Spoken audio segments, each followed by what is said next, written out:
பேகுரு சொந்தங்களுக்கு வணக்கம். இன்னைக்கு நேர்காணல நம்மளோட இருந்திருப்பவர் அரசியல் விமர்சகர் திரு தேவப்பிரியா அவர்கள். வணக்கம். வணக்கம். ஈடியும் திமுகவையும் முடியாத இணை அப்படியே ஒற்றிலிருந்து வந்துகிட்டு இருக்கு. இப்ப ஈடி ரைடு பண்ணி பல நாட்கள் ஆகி இப்ப செய்தி வருது, கதிர் ஆனந்த் அவர்கள், அதாவது இங்க மூத்த அமைச்சர் சொல்லப்படுற திரு துரைமுருகனோட மகன் எம்பியா இருக்காரு. அவரோட இதுல 17 கோடியும் பல முக்கியமான ஆவணங்கள் எடுக்கப்பட்டதா, இடி மூலியமா எடுக்கப்பட்டதா, ரயில்ல எடுக்கப்பட்டதா செய்திகள் இவர் இப்ப நேர்ல ஆஜரும் ஆகியிருக்கார். இது அவர் பதவிக்கு ஆபத்தை உண்டாக்குமா? என்ன ஆகும் கதிர் ஆனந்த் அவர்களுக்கு? இல்ல, முதல்ல ஒண்ணு, இப்ப ரெய்ட பத்தி தான் நீங்க சொல்றீங்க. இந்த கேஸுடைய அடிப்படை என்னன்னு சொன்னால் 2019 எம்பி எலெக்ஷன். அப்ப திமுக பதவியில 2011 இருந்தே போயிடுச்சு ஆச்சா. ஆனால் இவரு அமைச்சராக போய் வெளியில 9 வருஷம் கழிச்சு 8 வருஷம் கழிச்சு உங்களுக்கு தேர்தல் நடக்குது. அந்த நேரத்துல இவர் எப்பயுமே காட்பாடி தொகுதியில தான் துரைமுருகன் நின்று வெற்றி பெறுபவர். பல தடவை ஏதோ 1-2 முறை, முக்கியமா அந்த 1991 மற்றும் 2011 தோத்தாருன்னு நினைக்கிறேன். மற்றபடி எல்லா நேரத்தையும் அவர் ஜெயிச்சவர். அப்படி அவர் எனக்கு தாண்டி தன் பையன் கதிர் ஆனந்தையும் எம்பி ஆக்கணும்னு கேட்டுக்கிட்டாரு.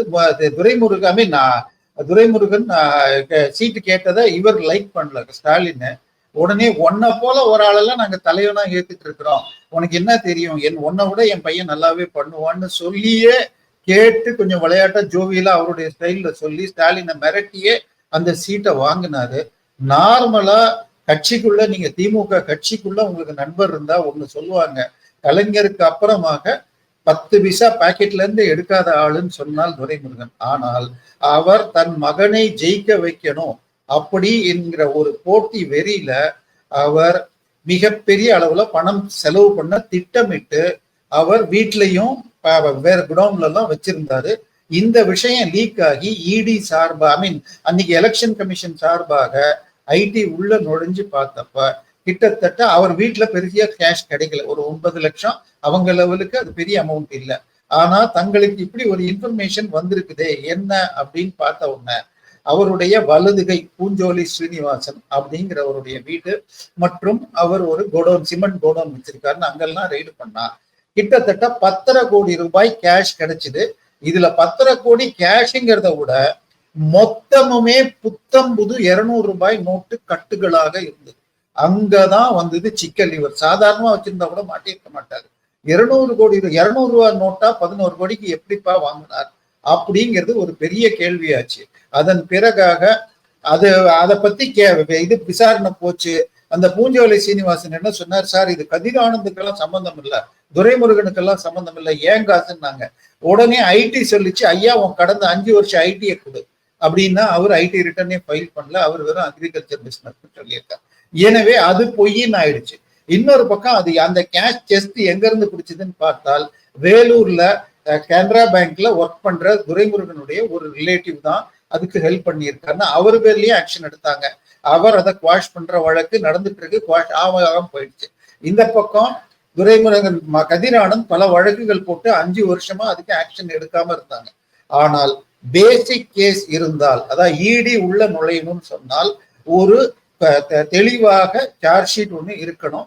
அதுக்கு பேர் பிரெடிகேட் அஃபென்ஸ் வாங்க. ஸோ இதுல அவருடைய வீட்டுல பணம் பிடிக்கப்பட்டு அதுல ஒரு பக்கம் 11 கோடி அன்அக்கௌண்டட் மணி, இன்னொரு பக்கம் 200 ரூபாய் நோட்டாக பேங்க்ல மாத்தப்பட்டதெல்லாம் இருக்குன்னு இடி வருது. இடி முதல்ல வரல, ஆக்சுவலா அதுவுமே தப்பு.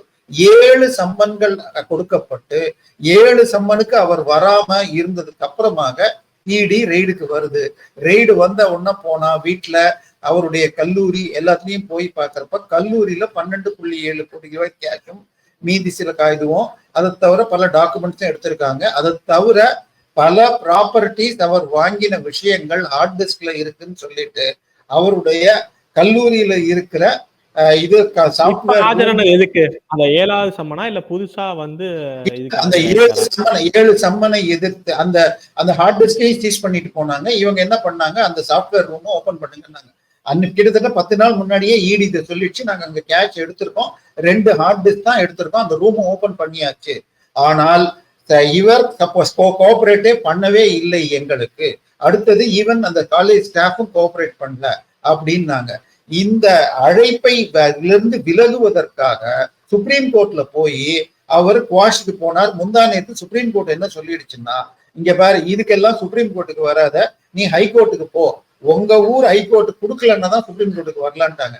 நேற்றைக்கு அவர் இன்னைக்கு ஆஜராகணுங்கிற நிலைமையில நேற்றைக்கு சுப்ரீம் ஹைகோர்ட்ல போய் கேஸ் போடுவார்னு எதிர்பார்த்தாங்க. அட்லீஸ்ட் டிலே பண்ணலான்னு போடல. இதுக்கு மேல நீ இன்னைக்கு அப்பியர் ஆகலன்னால் நிச்சயமாக அரசு செய்யப்படுவார் அப்படின்னு டெல்லியில முகுல் ரோத்தகி போன்ற இந்த துரைமுருகன் சாரு அன்னைக்கு ரெய்டு வந்த உடனேயே டெல்லிக்கு 900 கோடி ஃபைன் போட்டிருக்காங்களே இடி ஜெகத்ரட்சகன் சாரோட போய் அங்க முகுல் ரோத்தகி சாரை பார்த்தாங்க. முகுல் ரோத்தகி இந்த ஸ்டேஜ்ல என்னால எதுவும் பண்ண முடியாது என வருத்தம் தெரிவித்து விட வேற வழியே இல்லாம ரெய்டுக்கு இன்னைக்கு ரெய்டுக்கு போயிருக்காரு. என்ன அவருக்கு பதவி ஆபத்து, கைது நடவடிக்கை ஏதாவது எடுக்க வாய்ப்பு இருக்கா? எந்த மாதிரி சிக்கல்? அதாவது பிஜேபி மிக மிக மிக பயங்கரமான கொடூரமான கோபத்தில் திமுக மேல இருக்கு. ஒரு பக்கம் பொய்யான வழக்குகள், அதுல ஹெச் ராஜாக்கு தண்டனை கொடுத்து வாங்கி கொடுத்தது, அது அதாவது அந்த வழக்கையே உயர்நீதிமன்றத்தில் எம்பி எம்எல்ஏ கோர்ட்டை விவாதிக்கும் விசாரணை செய்ய ஜட்ஜி கொடுத்திருக்காரு. அதனால திமுக தாண்டி சட்டமன்றத்தில் நமக்கு கவர்னர் உரைக்கு முன்பாக தேசிய கீதம் பாடவில்லை என்பதை பற்றி மிக தீவிரமாக ஆளுநர் ஒரு 7 பக்க கடிதம், இந்த வார கடிதம் சாதாரணமா 2 to 3 பக்கம் இருக்கும், இந்த வாரம் 7 பக்க கடிதம் அனுப்பியிருக்கிறாராம். அதுல 4 பக்கத்துல திமுக ஆளுநரை சட்டமன்றத்திற்கு உள்ளேயும் வெளியிலேயும் தரக்குறைவாக விமர்சனம் செய்ததையும், தமிழகத்தின் முதல் குடிமகனான ஆளுநரை மிக கேவலமாக பேசியது, சட்டமன்றத்தில் திமுக மட்டும் இல்லாமல் திமுகவின் பணத்துக்கு கொத்தடிமைகளாக உள்ள வேல்முருகன் காங்கிரஸ்காரர்கள் செய்த எல்லாத்தையும் எழுதின உடனே டெல்லியில இன்னைக்கு இது ஆட்சியை கலைக்காம அதுக்கு முந்தினிய ஸ்டெப்பாக ஆர்டிகல் 356க்கு கீழாக ஏன் உங்களை கலைக்க கூடாது, உங்களுடைய நடவடிக்கைகள் அரசியல் சட்டத்துக்கு புறம்பாக இருக்கிறதுன்னு கேள்வி வைக்கலாம்னு பார்த்தாங்க. ஆனால் அந்த நேரத்துல இப்ப டெல்லி எலெக்ஷன்ல இதை வச்சுக்கிட்டு பிஜேபி மாநில அரசுகளுக்கு எதிராக இருக்கு, எதிர்கட்சி ஆட்சிகளுக்கு தொந்தரவு கொடுக்குதுன்னு பிரச்சனை வரும்னு தற்காலிகமாக ஒத்தி வச்சிருக்காங்க. ஆனால் திரு துரைமுருகன் மகன் கதிர் ஆனந்த் வேலூர் எம்பி, அவர் சென்ற முறை ஜெயிச்சதே மிகவும் குறைவான ஓட்டுல.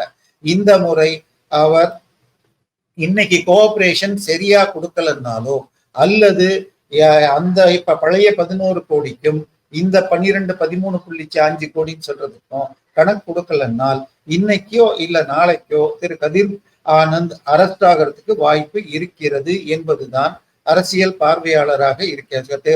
ஆனா இதுக்கு முன்னாடி நம்ம பார்த்திருப்போம், இதே ரைடு வரப்ப துரைமுருகன் அவர்கள், அமைச்சர் அவர்கள் டெல்லியில கூட பயணம் பண்ணதா பார்த்திருப்போம். நிச்சயமா இது தொடர்பான யாரையா சந்திச்சிருப்பாங்க. சோ ஏதாவது விலக்கு கொடுக்கறதுக்கான வாய்ப்புகளும் ஏதாவது இருக்கா? இல்ல, டெல்லியில அவர் முகுல் ரோத்தகியை போய் பார்த்தார். அவர் இந்த நேரத்துல பண்ண முடியாதுன்னார். கடைசி வாய்ப்பாகத்தான் உச்ச நீதிமன்றத்தை முந்தா நேற்றுக்கு முடிஞ்சாச்சு. இன்றைக்கு இவருடைய கோஆபரேஷன் இல்லை என்றால், ஏன்னா இன்னைக்கு உங்களுக்கு நீங்க பொன்முடி வழக்குல இடி கேஸ்ல பொன்முடி கைது செய்யப்படல. அவர் கேட்ட ஆவணங்களை கொடுத்து எல்லாத்தையும் கொடுத்துட்டார்.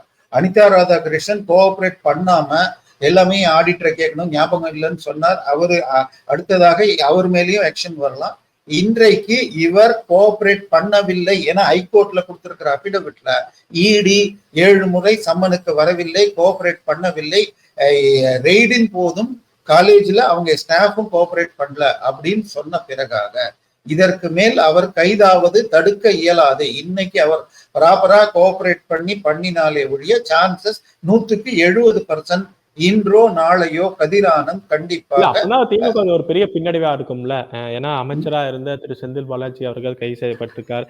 தன்னோட உடல்நிலைய காட்டி இப்ப இதுல இருக்கிறார் திரு பொன்முடி அவர்கள். நீங்க சொல்ற மாதிரி அனிதா ராதாகிருஷ்ணன் அவர்கள் மேல வழக்கு. திமுக சும்மா விடுமா சார்? ஸ்டாலின் ஐயா தானே ஒண்ணு சொல்லிட்டாரு, திராவிடர் மாடல்னா என்னங்க, ஜெயிலுக்கு போயிட்டு வந்தா தியாகங்க, நீங்க ஊழல் பண்ணதுக்கு போறீங்களா, தமிழர் பணத்தை வாங்கி ஏமாத்துறீங்கன்னு ஜெயிலுக்கு போயிட்டு வந்தா தியாகங்க.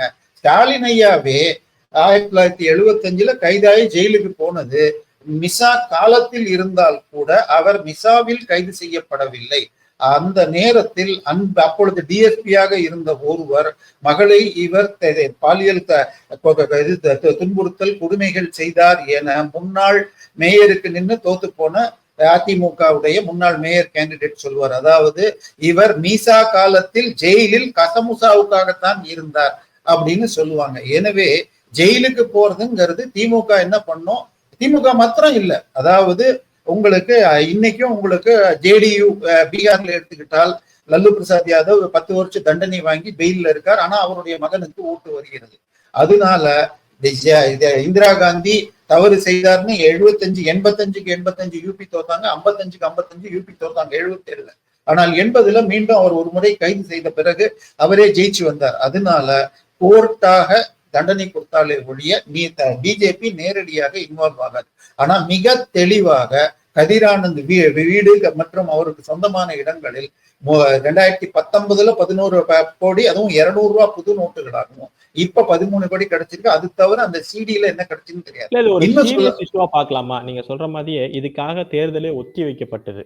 இதே ரைடுனாலையும் சிக்கனாலையும் அதுக்கு நடந்து வரனால இது பின்னணி வந்து பெரிய விஷயமா இருக்குமோ? இல்ல நீங்க சார் அரசியல்ல மிக மிக மிக சாதுரியமான ஒரு நபர்னு சொன்னால் துரைமுருகன் சொல்லலாங்க. துரைமுருகனுடைய அபிடவிட் இந்த முறை 2021 தேர்தல்ல அவருடைய சொத்து கிட்டத்தட்ட 8 கோடி கட்டிருக்காரு. ஒய்ஃபுக்கு 25 கோடி கட்டியிருக்காரு. அந்த ஒய்ஃப் சொத்துல ஒரு சொத்து என்னன்னு சொன்னால் அவருடைய சகோதரி இவருடைய ஒய்ஃபுக்கு செட்டில்மெண்ட் டீடு, அதாவது தங்கச்சிக்கு விட்டு கொடுத்தது அப்படின்னு சொல்லிட்டு அந்த டாக்குமெண்ட் எடுத்து ஈசி சர்வே நம்பரை போட்டால் அது அம்மாவுக்கு அவருடைய சகோதரியுடைய மகன் கொடுக்கிறார். சரி, சகோதரி மகன் எப்ப வாங்கினார்னு பார்த்தால் 1968ல சகோதரி மகன் வாங்கியிருக்காரு. இவருக்கு இப்ப 85 வயசுன்னு எடுத்துக்கிட்டால் இவருடைய மனைவிக்கு 82, 81, 5-6 வயசு வச்சுக்கிட்டா 82 வயது.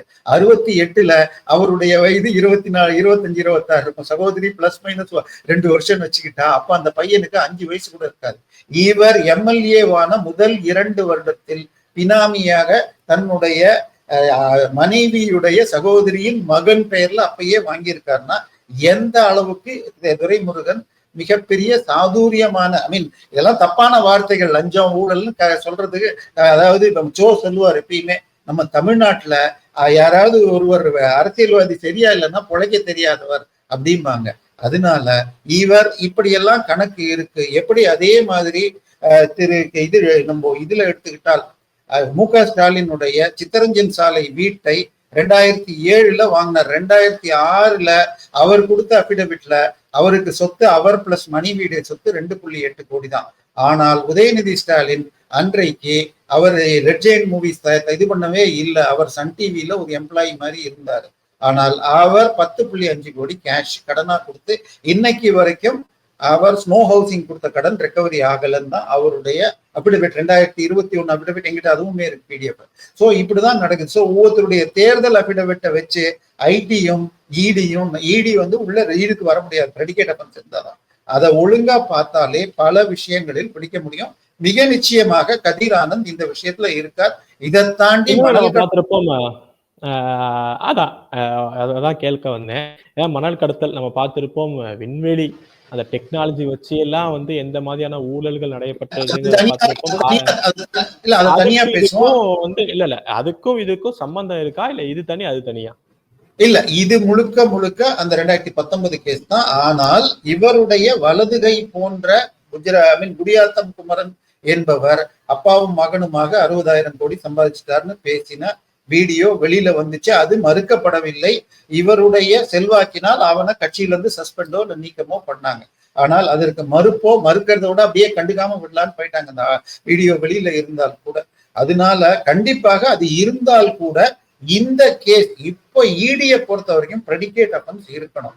அதாவது மற்ற ஒரு டிபார்ட்மெண்ட் ஏற்கனவே போட்ட வழக்குல மணி லாண்டரிங் அது போன்ற குற்றங்கள் இருந்தால்தான் ஈடி உள்ள வர முடியும். அதனால முதல்ல மணல் கேஸுக்கு ப்ராப்பரான இது வராம எஃப்ஐஆர் சார்ஜ் ஷீட் வராம இடி அந்த கேஸ்க்குள்ள வர முடியாது. அதுக்கு சுப்ரீம் கோர்ட்ல இவங்க எவ்வளவு தூரம் இழுத்து பண்ணிட்டு இருக்காங்க. பட் இந்த கேஸ் முழுக்க 2019ல 11.5 கோடி பிடிக்கப்பட்டது. முழுக்க முழுக்க 200 ரூபாய் புது நோட்டுகளாக. அது மாத்திரம் இல்ல, அந்த இதுலயே கவர் போட்டு இந்த தெருக்கு இவ்வளவு பேருக்கு கொடுக்கணும், இந்த தெருக்கு இவ்வளவு பேருக்கு தேர்தல்ல கொடுக்கணும்னு கவர் நோட்டோட எழுதுனதோட பிடிச்சாங்க. ஆனால் 6 வருஷம் ஆயிடுச்சு. அந்த தேர்தல் முடிஞ்சு 5 வருஷம் முடிஞ்சு போச்சு. அந்த இன்னொன்னு, தமிழக வரலாற்றிலேயே 2 தடவை தாங்க தேர்தல் கேன்சல் ஆச்சு. ஒண்ணு 2016 அரவக்குறிச்சி மற்றும் தஞ்சாவூர் தேர்தல் அதிமுக ஆளுங்கட்சி எம்எல்ஏக்கள் பண்ணாங்கன்னு சொல்லிட்டு. ஆனால் எதிர்கட்சி எம்பியாக இருக்கிற முன்னாள் மந்திரி தன் மகனை வெற்றி பெறதுக்கு பணத்தை பிடிச்சிருந்தாருன்னு முதல்ல ஒரு எதிர்கட்சிக்காரர் வீட்டுல பணம் பிடிச்சி கேன்சல் ஆகுதுன்னா அது கின்னஸ் ரெக்கார்டு துரைமுருகன் ஐயா மகன் வீட்டுல தான் வரும். அது நிச்சயமாக அடுத்த இன்னும் ஒரு 20 நீங்க இன்னைக்கு நம்ம இப்ப மத்தியானம் 3 மணிக்கு மேல 4 மணிக்கு பேசிட்டு இருக்கோம். இன்று மாலையோ நாளை காலையோ நீங்க எப்ப ரிலீஸ் பண்றீங்களோ அந்த நேரத்தில் என் கணக்கில் 100% வாய்ப்பு கதிர் ஆனந்த் அவர்கள் ஈடியால் சிறைபிடிக்கப்படுவார்.